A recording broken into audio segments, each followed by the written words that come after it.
The alarm screamed through the defense station like a wounded animal. Supreme Commander Thalvex rushed from his quarters, his forearms moving quickly to fasten his uniform. In 800 years of service to the Varaxian Galactic Empire, he had never heard that particular alarm. It meant something impossible was happening. The command center was chaos when he arrived. Officers shouted at their screens. Lights flashed red across every panel. Junior Technician Relenic stood frozen at his station, his face pale with fear. Thalvex grabbed the young officer by the shoulder. "Report now." Relenix's voice shook as he spoke. "Sir, we have gravitational readings indicating a massive vessel approaching from Sector 7. But there are no electromagnetic signatures. No quantum wake. No heat emissions. Nothing on any of our sensors except gravity." Thalvex felt his blood turn cold. That was impossible. Every ship that moved through space left traces. Heat from engines. Radiation from power cores. Disturbances in subspace.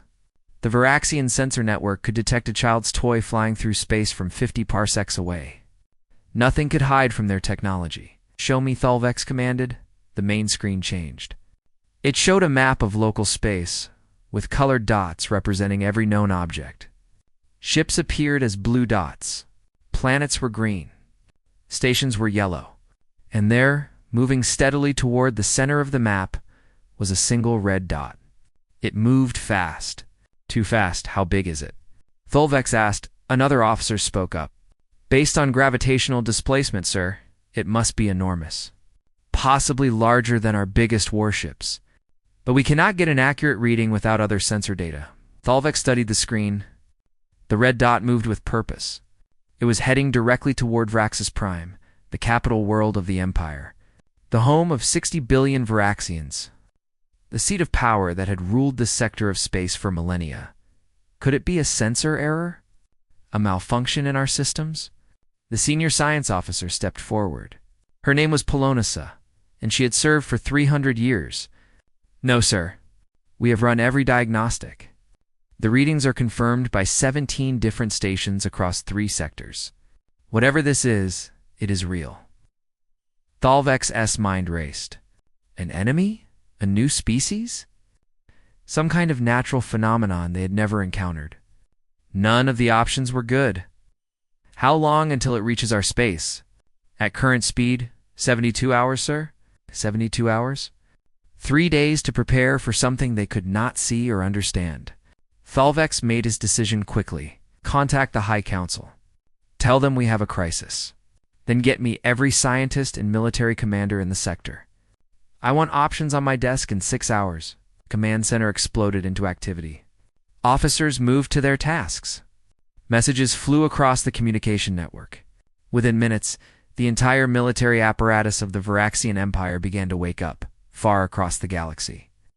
In a small yellow star system on the edge of known space, Captain Doyon floated in zero gravity. He was checking the seals on his pressure suit. Around him, the orbital station called Sajong hummed with activity. Engineers moved through corridors. Scientists worked in laboratories. This station represented humanity's greatest achievement. Built in just 15 years after humans had first broken free from Earth's gravity.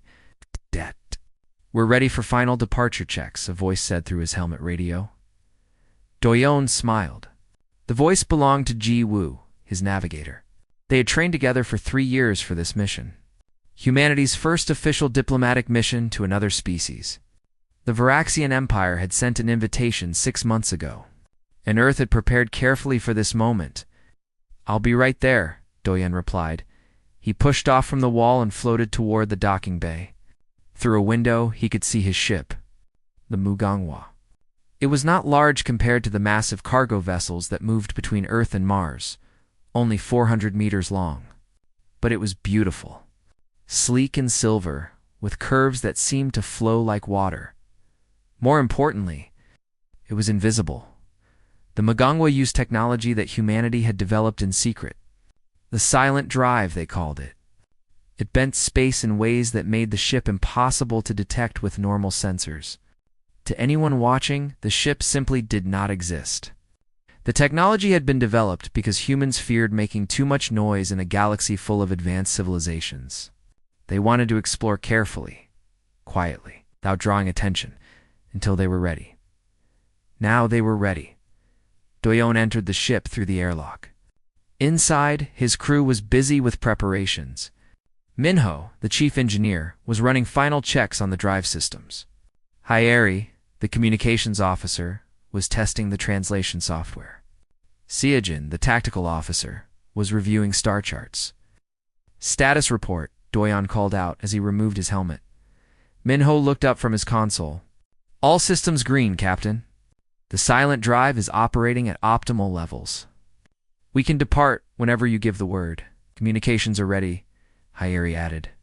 "I have all the Varixine frequencies programmed. Their language is strange, but the translation software should handle it." Seojin nodded. "Course is plotted. We should arrive at the meeting coordinates in 70 hours if we maintain current speed." 70 hours. Doyon felt excitement building in his chest. Humanity had dreamed of this moment for generations. Meeting another intelligent species. Joining the galactic community. Learning that humans were not alone in the universe. Then let's not keep them waiting," Doyon said. "Take us out." The Mugangwa detached from the station smoothly. Its engines came to life, but they made no sound in the vacuum of space. The ship turned toward deep space, toward the distant stars where the Varaxian Empire waited. On the bridge, Jiwoo activated the silent drive. Reality seemed to shimmer around the ship. Then the Mugangwa vanished from every sensor, every screen, every detector that might have been watching. To the universe, it simply ceased to exist, but its gravity remained. Gravity could not be hidden. Gravity was the one force that could not be masked, or bent, or redirected. The Mugangwa moved through space like a ghost. Invisible, but leaving footprints in the fabric of reality itself, and those footprints pointed directly toward Raxus Prime. 3 days until arrival. 3 days until two civilizations would meet. 3 days until everything changed, but neither side knew yet that they were already on a collision, course built from fear and misunderstanding. Supreme Commander Thalvex had not slept in 48 hours. He stood in the war room, surrounded by holographic displays showing ship positions, sensor data, and tactical projections. Around the table sat the most powerful military commanders in the Varaxian Empire. Their faces were grim. "The object continues its approach," Admiral Kexrel said, his voice hard. "It has not deviated from its course. It has not responded to any of our broadcasts. It is clearly hostile." Ambassador Krelinoth shook his head. The elderly diplomat had served the Empire for 400 years. "We do not know that.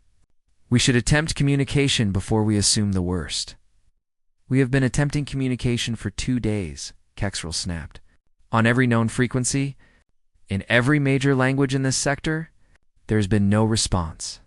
The only logical conclusion is that this vessel does not want to talk. It wants to attack." Thalvex studied the tactical display.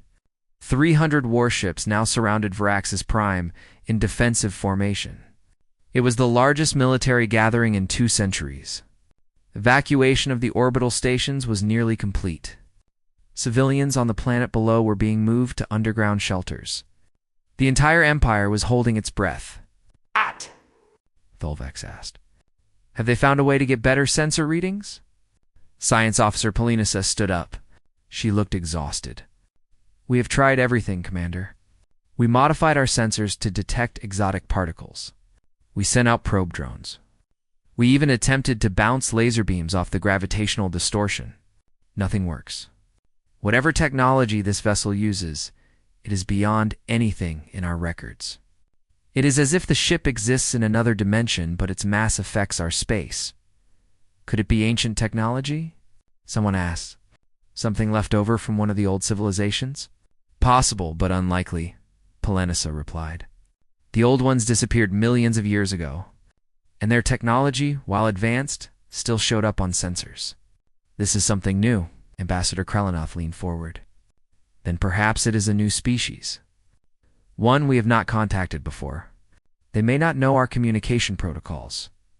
They may not understand that we are trying to reach them. They understand perfectly well and choose to ignore us, Kexrel said coldly. Which is an act of war, Iskua. The argument continued. Thulvix listened, but said nothing. He was trying to think like an enemy. If he wanted to attack Vrax's Prime, how would he do it? A stealth approach made sense. Get close before the defenders could react. But why move so slowly? Why give them 3 days to prepare? A real attacker would strike fast, unless the slow approach was meant to cause panic. To make them afraid, Commander, a young officer interrupted from the doorway. The object has just crossed into our inner defensive zone. 24 hours until it reaches Vrax's prime orbit. The room went silent. 24 hours? 1 day left, aboard the Magangwa. Captain Doyon was feeling uneasy. They were approaching the coordinates the Varaxians had sent 6 months ago. The location for their first diplomatic meeting. But something felt wrong. Ayeri, try hailing them again, Doyon ordered. The communications officer worked at her console. Sending on all agreed frequencies, Captain. Using the standard greeting protocols? No response. Maybe they are just running late, Jiwoo suggested from the navigation station. We are early by about 6 hours. Doyen nodded, but his instincts were screaming at him. He had been a pilot for 15 years before becoming a captain. He had learned to trust his gut feelings. And right now, his gut said something was very wrong. What are you seeing on sensors? The tactical officer frowned at his screens. Lots of activity ahead, Captain. I am reading massive energy signatures. Hundreds of them. They appear to be ships, but in a defensive formation. Doyen's unease grew stronger. Why would they be defensive for a diplomatic meeting? Unknown, sir. Minho's voice came over the intercom from engineering. Captain, I am detecting weapons charging. Multiple sources. High energy output? Now Doyon was truly worried. He stood up from his command chair. Slow us down. Drop to half speed. The ship began to decelerate. Through the view screen, the stars remained unchanged. They were still too far out to see anything with normal vision. But the sensors painted a clear picture. Hundreds of ships. Weapons hot. All facing their direction. They cannot see us, right? Doyen asked. The silent drive is still active? Fully active, Minho confirmed. We are completely invisible to their sensors. But Captain, I think they know we are here somehow. Those weapons are pointing right at us. Ambassador Yuna entered the bridge. She was young for an ambassador, only 32 years old. But she was brilliant with languages and cultures. She had studied every available piece of information about the Varaxian Empire. Captain, what is happening? She asked. I thought this was supposed to be a friendly meeting. So did I, Doyon replied.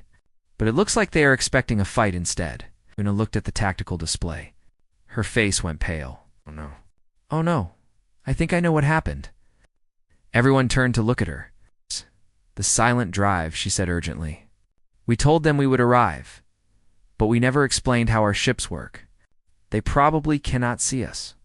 They just know something big is approaching and they cannot detect it normally. They must be terrified. Doyon felt his stomach drop. She was right. From the Varaxian perspective, an invisible ship was moving toward their capital world. Not responding to communication, not showing up on sensors, it would look exactly like an attack. Why are we not receiving their hails? Siajin asked. Hayeri checked her systems. The silent drive. It phases our electromagnetic signature into subspace. That includes radio waves. We can send messages out, but we cannot receive them unless we drop the stealth. We are deaf and invisible, Doyon said slowly. And they think we are an enemy. Ow. On the view screen, space suddenly lit up. Bright streaks of energy shot past them, miles away, but close enough to be visible. Warning shots. The Varaxians were firing at where they thought the Magangwa should be. They are trying to hit us, Siajin said, but their targeting is way off. They are guessing at our location based on gravity readings. If they get lucky, they could still hit us, Minho warned. More weapons fire streaked past.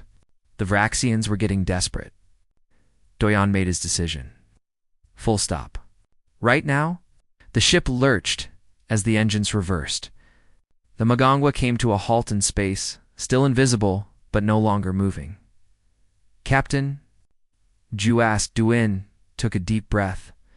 We came here to make friends. Instead, we are about to start a war. Hi, Airy. Prepare the emergency visibility beacon. On my mark, we are going to show them exactly who we are. Sir, if we drop our stealth, we will be vulnerable, Cyojin warned. 300 warships are out there. I know, Doyan said, but staying invisible is only making things worse. We need to take a risk and trust that they will recognize a peaceful ship when they see one. Yuna nodded. It is the right call, Captain. We have to show them we are not a threat. Doyon looked at his crew. They were scared, he could see it in their faces. But they trusted him. They had come all this way together. Activate the beacon, Doyon ordered. Hyeri pressed the button. The Magangwa's emergency systems overrode the silent drive. Every stealth system shut down at once. Suddenly, the ship was visible. It appeared on every Varaxian sensor across 3 sectors simultaneously. A small, silver ship, alone, unarmed, sitting perfectly still in space, and from it came a simple message in every language the Varaxians had sent. This is Captain Doyen of Earth. We come in peace. Please do not shoot. The war room on Varaxis Prime erupted in confusion. One moment, their sensors showed only the mysterious gravitational anomaly. The next moment, a ship appeared out of nowhere. It simply materialized on their screens as if someone had flipped a switch. Supreme Commander Thalvex stared at the image. The ship was small. Impossibly small compared to the gravitational readings they had been tracking. Only 400 meters long. It looked almost delicate, with smooth curves and a silver surface that reflected starlight. It was beautiful in a strange way. How is this possible? Admiral Kexrel demanded. That tiny ship cannot create the gravitational displacement we measured. It is not big enough. Science Officer Pelanisa was frantically working at her console. The readings do not make sense, sir. The mass we detected should belong to a ship 10 times that size. But the sensors are clear. That small vessel is the source of everything we have been tracking. Could it be a weapon? Someone asked. Some kind of compressed matter device. Unknown, Pelanisa replied. But sir, we are receiving a message from the ship. The main screen changed. A face appeared. It was unlike any species in the Varasian database. 2 eyes instead of 4. Smooth skin without scales. Hair on top of its head? The face looked young and nervous. This is Captain Doyan of Earth, the being said. The translator worked slowly, analyzing the language structure. We come in peace. Please do not shoot. Thalvex felt his anger rising. Peace. They approach our world invisible and undetectable, ignore all our communications, and now they claim peace. Wait, Ambassador Krelanath said quickly. Look at their ship. It has no visible weapons. No shields are raised. They stopped moving when we fired warning shots. And now they have made themselves visible. These are not the actions of an enemy. The human on the screen spoke again. I apologize for the confusion. We did not receive your messages. Our technology prevented us from detecting your communications while in stealth mode. We did not know you were trying to contact us. We thought we were arriving for a scheduled diplomatic meeting. Thalvex narrowed his eyes. Scheduled meeting? What are you talking about? The human looked confused. 6 months ago, the Varaxian Empire sent a message to Earth. You invited us to meet here, at these coordinates for first contact discussions. We are here as requested. Ambassador Krelanath's eyes went wide. The humans, of course. We sent that message to a primitive species on the edge of the galaxy. But their technological assessments said they were decades away from developing faster-than-light travel. How did they build that ship in only 6 months? The human captain smiled slightly. We did not build it in 6 months. We have had this ship for 3 years. Our faster-than-light technology was developed 5 years ago. The room fell silent. That was impossible. The last survey of the human homeworld had been 10 years ago. They had barely reached their own moon. They were using chemical rockets. They had not even left their own solar system. You are lying, Kexrel said flatly. No species develops FTL technology that quickly. I am not lying, Doyen replied calmly. We can provide documentation if you wish. But right now, I think we need to discuss what just happened. We nearly had a very unfortunate accident. Thalvex made a decision. Lower weapons. All ships stand down. He looked at the human captain. We will talk. But you will explain everything about your ship and your technology, agreed Doyen said. May we approach your station? We have a diplomatic team ready to meet with you. Permission granted. But move slowly and keep your stealth technology off. Understood. 2 hours later, Captain Doyen stood in a conference room on the main orbital station. Around him were the most powerful leaders of the Varaxian Empire. They were tall, nearly 3 meters high, with 4 arms and scaled skin that changed colors with their emotions. Right now, most of them were showing red, which his briefing had said meant suspicion. Beside Doyen stood Ambassador Yuna, Science Officer Jihan, and Engineer Minho. They had been thoroughly scanned and searched before being allowed on the station. The Varaxians were taking no chances. Explain your technology, Thalvex commanded. How does your ship become invisible? Jihan stepped forward. She was more comfortable with technical discussions than Doyen was. We call it the silent drive. It uses gravitational manipulation to phase our electromagnetic signature into subspace. While active, our ship exists in normal space, but our energy emissions exist in a different dimension. This makes us invisible to conventional sensors. Pelanisa looked skeptical.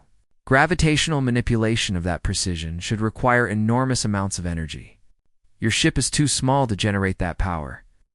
We use a microfusion reactor combined with exotic matter batteries, Jihan explained. The efficiency ratio is approximately 98%. The Varaxian scientists exchanged glances. Their scales turned yellow, which meant shock. 98%. One of them said. That is impossible. The theoretical maximum is 85%. Not if you use a cascading energy loop with quantum stabilizers, Jihan replied. The waste heat is redirected back into the system. It took us 40 years to figure out the mathematics. Ambassador Kreleneth leaned forward. You said you developed this independently? Without any outside help? Yes, Yuna answered. We knew there were other civilizations out there. We detected your radio signals 200 years ago, but we were afraid of drawing attention before we were ready. So we developed stealth technology first. We wanted to be able to explore quietly. You developed FTL travel because you were afraid of us? Krelenoth asked softly. Doyen nodded. Not afraid of you specifically. Afraid of the unknown? We did not know if other species would be friendly or hostile. We wanted to be careful. Thalvex studied the humans carefully. They were small compared to Varaxians. They looked fragile. But their technology was beyond anything he had seen. What else can your ship do? Minho spoke up. We have advanced medical facilities with cryogenic suspension. That is how we keep crews alive for long voyages. We have IO-assisted navigation systems. Our hull is made from carbon composite metamaterials that can absorb and redistribute impact energy. Cryogenic suspension? A Varaxian doctor said. You can freeze your people and revive them safely. Yes, the crew of the Mugangwa was in cryo-sleep for 60 hours during our journey here. Ow. The Varaxians were silent. Most species could not survive freezing.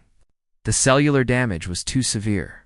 The technology was considered theoretically possible, but practically impossible. Ambassador Yuna decided to change the subject. We came here seeking friendship and cultural exchange. We have much to learn from you. Your empire is old and wise. We are new to the galaxy. We hoped you could guide us. Krelenov's scales turned green, which meant pleasure. That is what we intended when we sent our invitation. We try to help young species join the galactic community, but we thought we had decades to prepare for your arrival. How long did it take you to develop FTL travel? Admiral Kexrel asked suddenly. Doyen hesitated.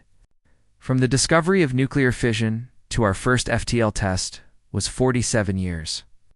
47 years, Kexrel repeated. The average for most species is 300 years. With help from more advanced civilizations, you did it alone in less than 50 years? We were very motivated, Doyon said simply. Tholvex stood up. We need to discuss this among ourselves. You will wait here. Do not leave this room. The Varaxians filed out, leaving the humans alone with armed guards at the door. Yuna looked at Doyon with worried eyes. Did we say too much? She whispered. Maybe, Doyon admitted. But lying would have been worse. They would have found out eventually. Jihan stared at the door. They are afraid of us. I can see it in how they move. They invited us here expecting a primitive species they could guide. Instead, they got us. Minho nodded. The question is, what will they do now? Welcome us or eliminate a potential threat? They sat in silence, waiting for the Vraxian Empire to decide humanity's fate. The High Council chamber was ancient. Its walls had seen the rise and fall of civilizations. Thousands of decisions had been made here over millennia. But never had the Council faced a question quite like this. Supreme Commander Tholvex stood before the assembled counselors. There were 12 of them, representing different regions and interests across the Empire. Their scales showed every color from fear red to curiosity blue. The humans present a unique problem, Counselor Vexler began. His scales were deep red. They possess technology that makes them invisible to our defenses. They could infiltrate any system in the Empire. They could strike anywhere without warning. This makes them an existential threat. It came peacefully, Counselor Lernissa countered. Her scales were soft green. They revealed themselves when they could have remained hidden. They brought diplomats, not soldiers. They are asking to be our friends. Today they are friendly, Vexler said. But what about tomorrow? What happens when they decide they do not need us? Or worse, when they decide we are in their way? We cannot defend against an enemy we cannot see. Ambassador Kreleneth raised his hand. With respect to Counselor, we are assuming they are an enemy. All evidence suggests otherwise. They developed stealth technology out of caution, not aggression.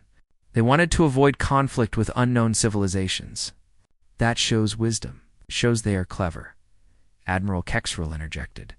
Clever enough to disguise their true intentions until it is too late. Tholvex listened to the debate. He understood both sides. The military in him saw the danger. A species with technology like this could destabilize the entire galactic order. But the leader in him saw an opportunity. If humans could be trusted, they would be valuable allies. What do our intelligence reports say about human history? He asked. A younger counselor stood. We have analyzed their broadcast transmissions. Humans have a violent past. Hundreds of wars. Multiple near extinctions.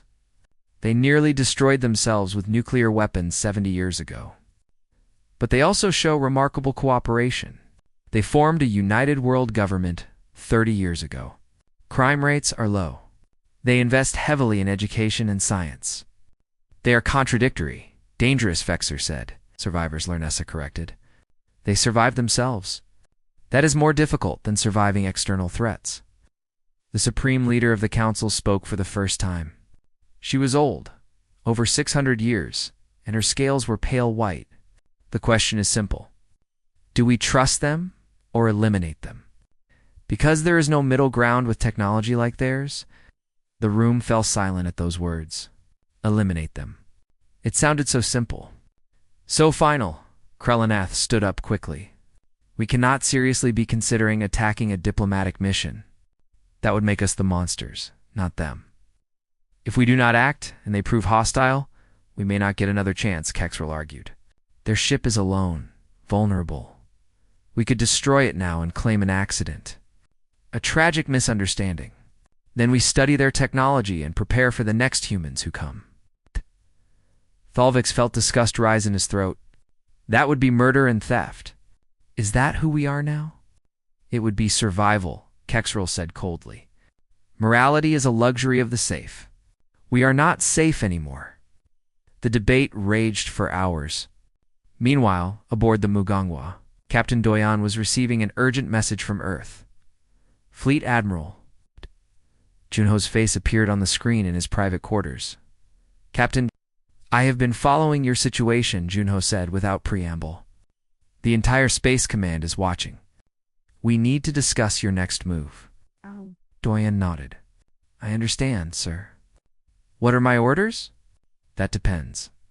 Defense Minister Sumin wants you to leave immediately. She believes revealing our technology was a mistake. She wants you to retreat and maintain radio silence until we can assess the situation. And what do you think, sir? Junho was quiet for a moment. I think we are at a crossroads, Captain. We can run and hide, keeping our advantages secret. Or we can trust the Varaxians and hope for the best. Both choices have consequences. If we run, they will see us as a threat. Doyan said slowly. They will prepare for war. Eventually, conflict becomes inevitable.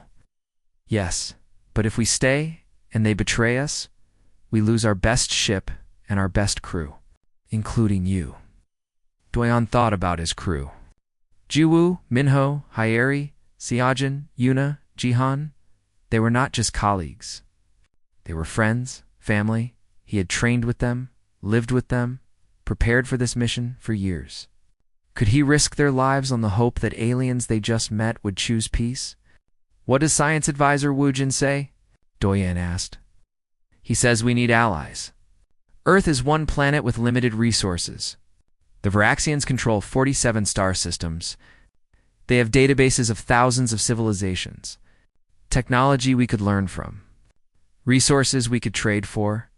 If we hide now, we stay alone. Weak. Vulnerable. And Communications Officer Nari? Junho's face darkened.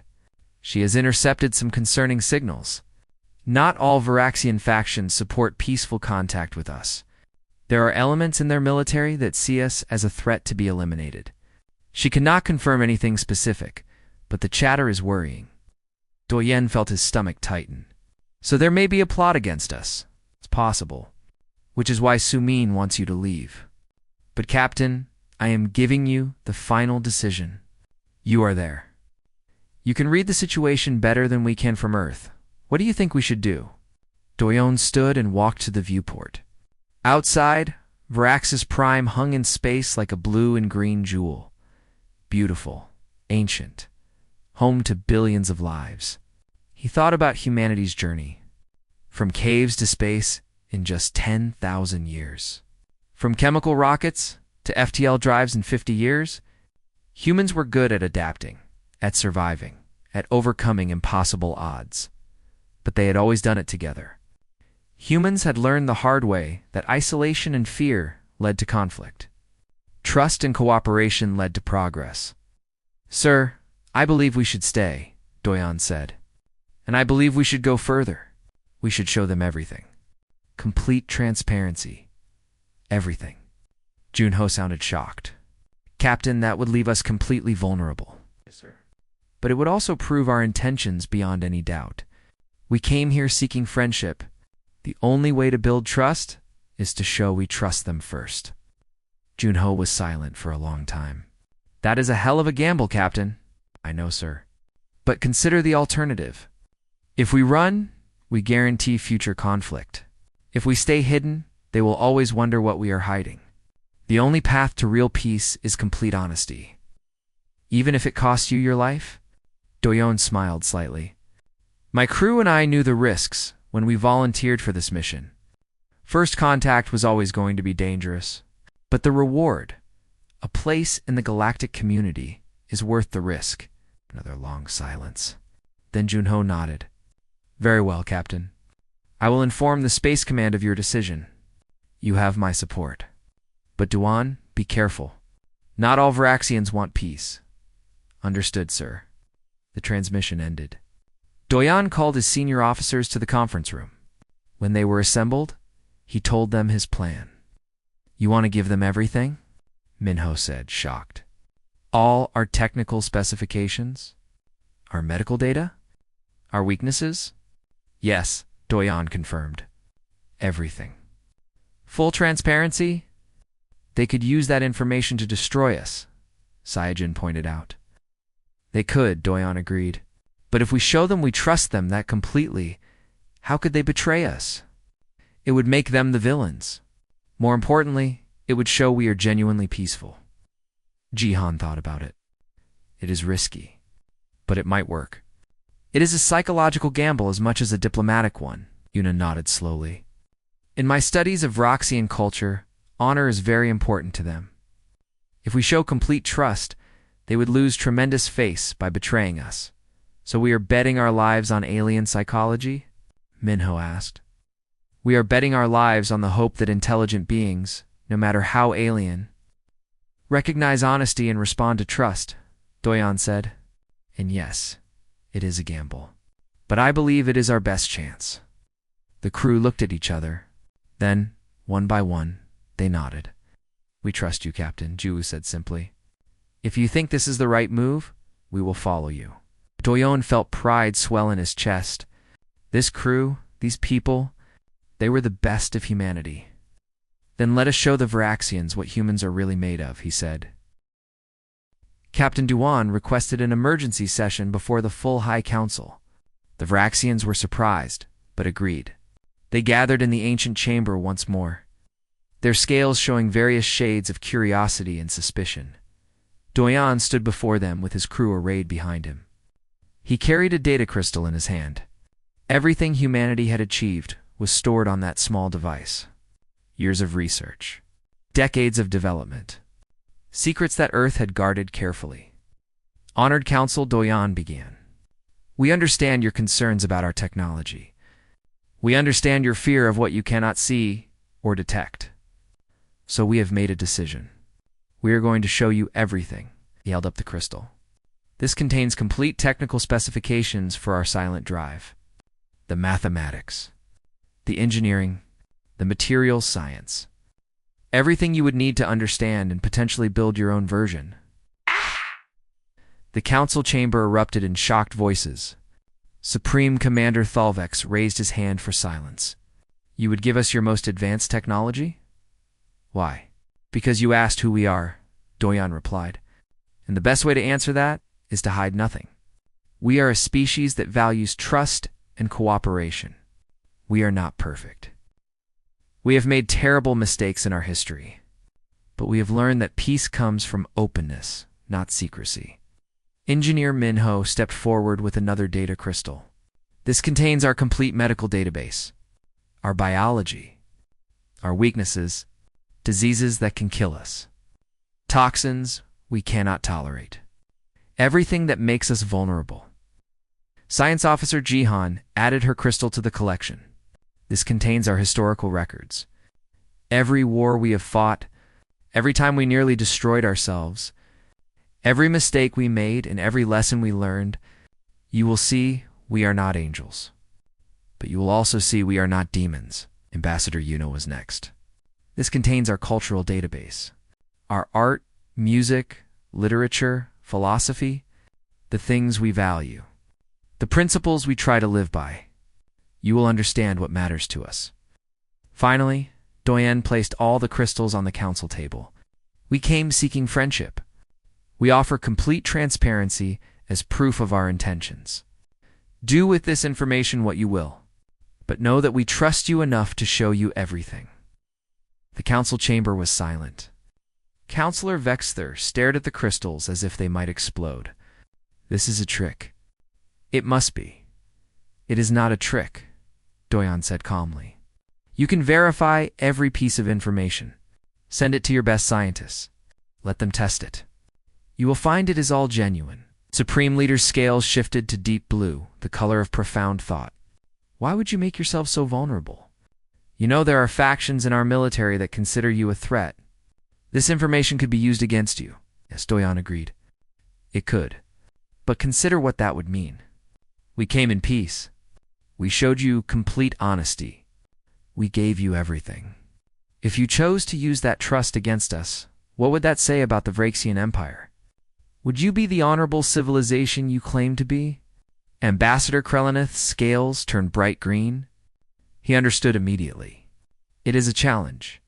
Not a military challenge. A moral one. We are forcing you to choose who you are, Yuna explained. Are you a civilization that responds to trust with honor?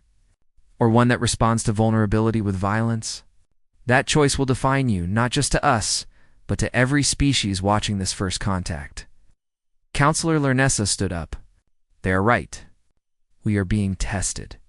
And they have already passed their test by showing this courage. Courage or foolishness, Admiral Kextrel muttered. But his scales were shifting from red to yellow. Even he was impressed by the audacity of the gesture. Tholvex picked up one of the crystals. If this information is genuine, it represents the greatest gift one civilization has ever given another.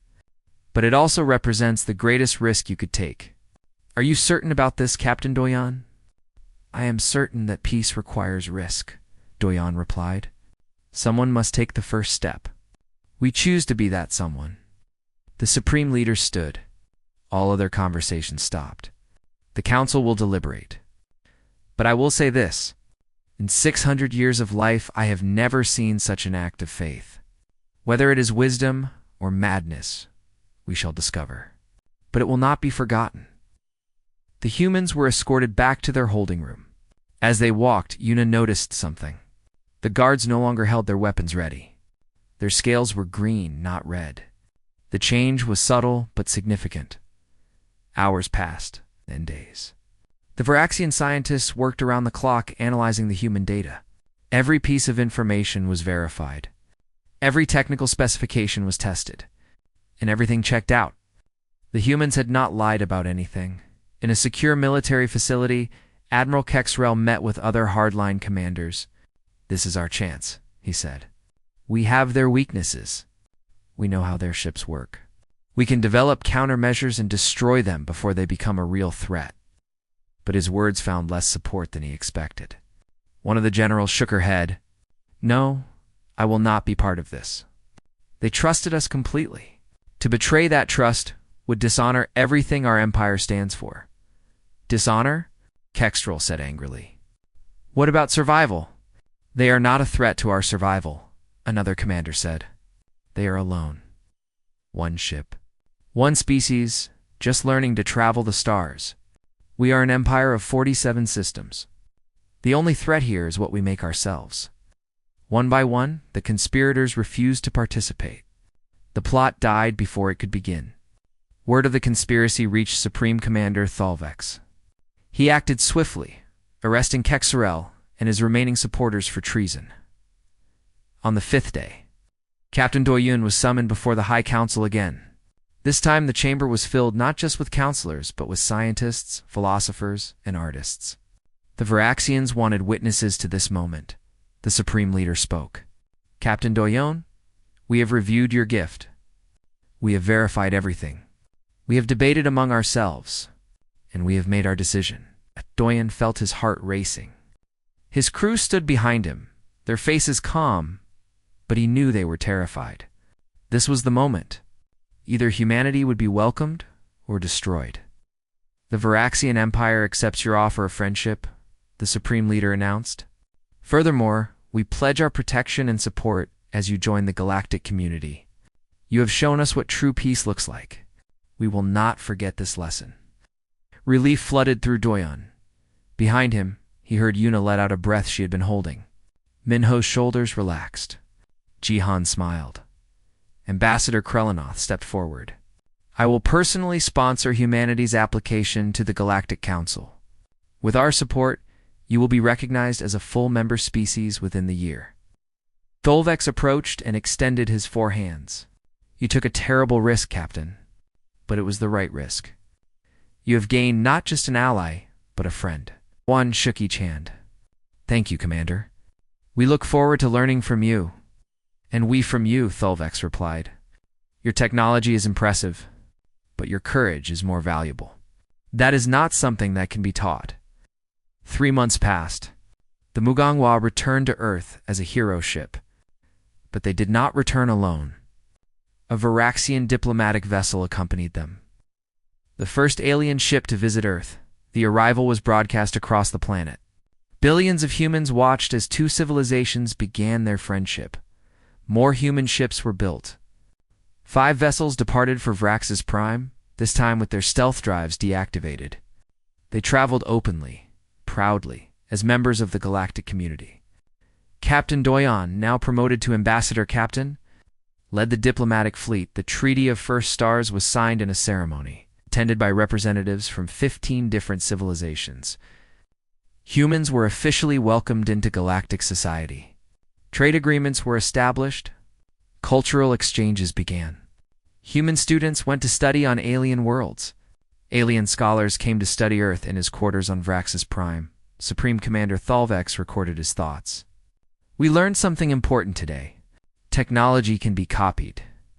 Weapons can be matched. But courage and trust are unique qualities. The humans taught us that the most dangerous thing in the galaxy is not a weapon we cannot see. It is a friend we almost destroyed out of fear. May we never forget this lesson. On Earth, Captain Doyon stood in the same orbital station where his journey began. Giwu was beside him, plotting courses to 30 new civilizations eager to meet humanity. Hyeri was translating messages in languages that had never been heard by human ears. Minho was training new engineers on the silent drive technology that was now shared with their Raxian allies. Ambassador Yuna touched his shoulder. Do you ever regret it? Giving them everything? Doyon thought about the question. He remembered the fear in the council chamber, the risk they took, the gamble that could have cost their lives. Then he looked at the view screen showing Earth below, now part of something greater than itself. No, he said simply. We came seeking friends. We found family. That was worth any risk. Outside the station, human and Varaxian ships flew side by side on patrol. Two species, once strangers, now partners. The galaxy was vast and full of wonders, and humanity was no longer exploring it alone. In the end, the greatest weapon was not stealth or speed or firepower, it was trust. And with that weapon, humanity had conquered not through force, but through friendship.